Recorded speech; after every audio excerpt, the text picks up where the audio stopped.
नमस्कार दोस्तों, स्वागत है आज की बात में। दोस्तों, आजकल इंस्टेंट मैसेजिंग का ज़माना है। आप व्हाट्सएप पे मैसेज टाइप करते हो, इधर सेंड का बटन दबाया और दूसरी तरफ मैसेज पहुंच जाता है। पर एक दौर होता था खतों का, और खतों के दौर में बहुत इंपॉर्टेंट चीज़ होती थी कि खत को सही पते पर भेजने के लिए एक सही मूल्य की पोस्टेज स्टैंप उसके ऊपर लगी हो।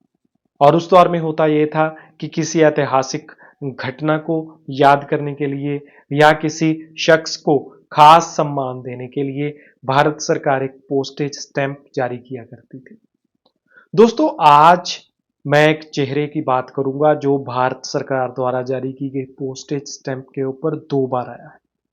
जी हाँ, पहली पोस्टेज स्टैंप जो भारत सरकार ने पृथ्वी थिएटर की गोल्डन जुबली पे जारी की थी, और दूसरी पोस्टेज स्टैंप जब भारतीय सिनेमा के 100 साल पूरे होने के उपलक्ष्य में जारी की थी।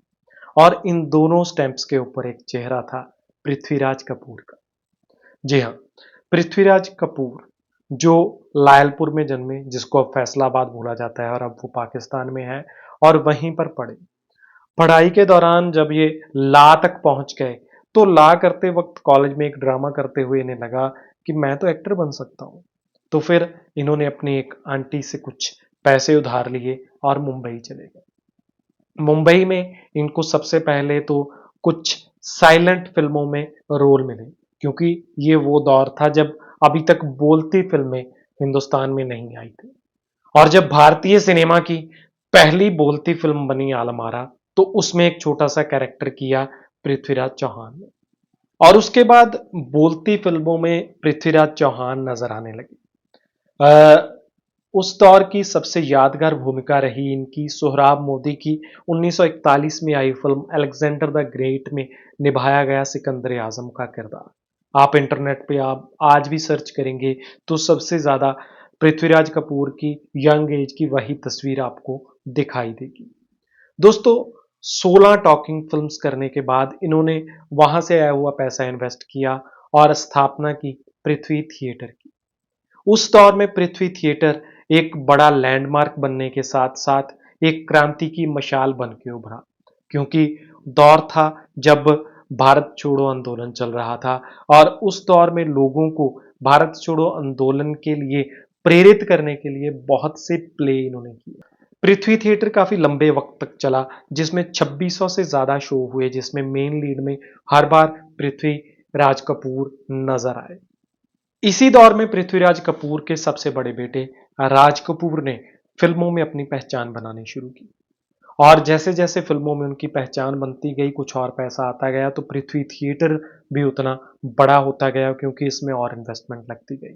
इसके बाद पृथ्वी थिएटर का एक वो दौर भी आया जब पृथ्वी थिएटर एक घुमक्कड़ थिएटर ट्रुप बन गया, जो अलग अलग जगह पे जाके शो किया करता था।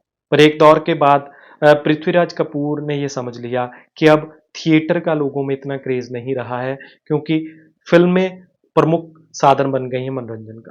और इन्होंने दोबारा रुख किया सिनेमा का।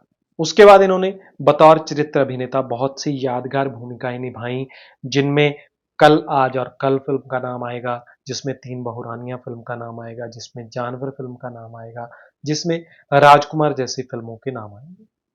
दोस्तों, पर इनका सबसे यादगार किरदार वो मुगले आजम फिल्म में आया। मुगले आजम फिल्म में एक बार इनके किरदार के ऊपर लिखते वक्त इंडिया टुडे ने लिखा था कि अगर आप मुगले आजम के अकबर बादशाह को नहीं जानते हैं, तो उसके 2-3 कारण हो सकते हैं। पहला कारण ये हो सकता है कि आप भारतीय नागरिक नहीं हैं। दूसरा कारण ये हो सकता है कि आप सिर्फ कल रात ही जन्मे हैं। और तीसरा कारण ये हो सकता है कि आप किसी गुफा में रहते हैं, जहां तक आपके साथ किसी की कम्युनिकेशन नहीं होती। वो किरदार इतना लार्जर देन लाइफ, इतना यादगार किरदार था कि उस किरदार को निभाने के लिए इन्होंने अपनी पूरी जी जान लगा दी थी। मुगले आजम के वक्त इनका गर्म रेत पे नंगे पांव चल के जाना और बाद में इनके सारे पैरों के ऊपर छाले हो जाना, यह किस्सा हम सभी को मालूम है।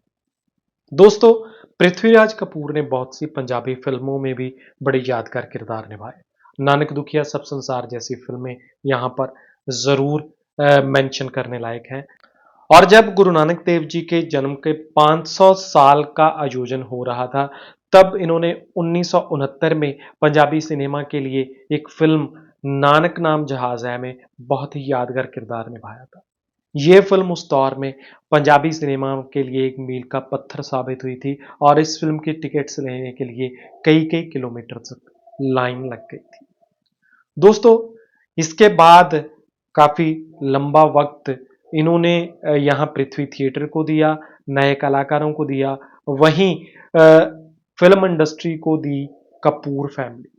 जी हाँ, इनके बेटे सभी अपने आप में बाकमाल थे। वो इसीलिए बाकमाल थे क्योंकि उन सभी की तैयारी करवाई थी पृथ्वीराज कपूर ने। शम्मी कपूर, रणधीर कपूर, राज कपूर और उसके बाद इनकी अगली पीढ़ियां जो चलती रहीं और जो आज तक चल रही हैं, उन सब के पीछे अगर कोई ड्राइविंग पावर थी तो वो थी पृथ्वीराज कपूर। तो आज पृथ्वीराज कपूर के जन्मदिन पे उनको याद भी करते हैं और उनका हिंदी सिनेमा में दिया गया योगदान ज़रूर याद करते हैं। पृथ्वी थिएटर के लिए उनको थैंक्स करते हैं क्योंकि पृथ्वी थिएटर ने हिंदी सिनेमा को बहुत से आइकॉनिक एक्टर्स दिए हैं। और दोस्तों, आप कमेंट्स में ज़रूर बताइएगा कि पृथ्वीराज कपूर की कौन सी फिल्म आपको बहुत प्रिय लगती है या उनकी कौन सा कैरेक्टर है जो आपको बहुत यादगार लगता है और आपने वो फिल्म बार बार देखी है। दोस्तों, अब वक्त है उन दोस्तों को हैप्पी बर्थडे विश करने का जो पृथ्वीराज कपूर के साथ अपना जन्मदिन शेयर करते हैं। तो सबसे पहली बर्थडे विश जाएगी बहुत ही टैलेंटेड, बहुत बढ़िया निर्देशक जो सारी जिंदगी दूरदर्शन और ऑल इंडिया रेडियो के साथ जुड़े रहे, retired deputy director general programmes Shri Puneet Sehgal ji को। तो गुफ्तगू चैनल और आज की बात की तरफ से पुनीत सहगल जी को हैप्पी बर्थडे विश करते हैं।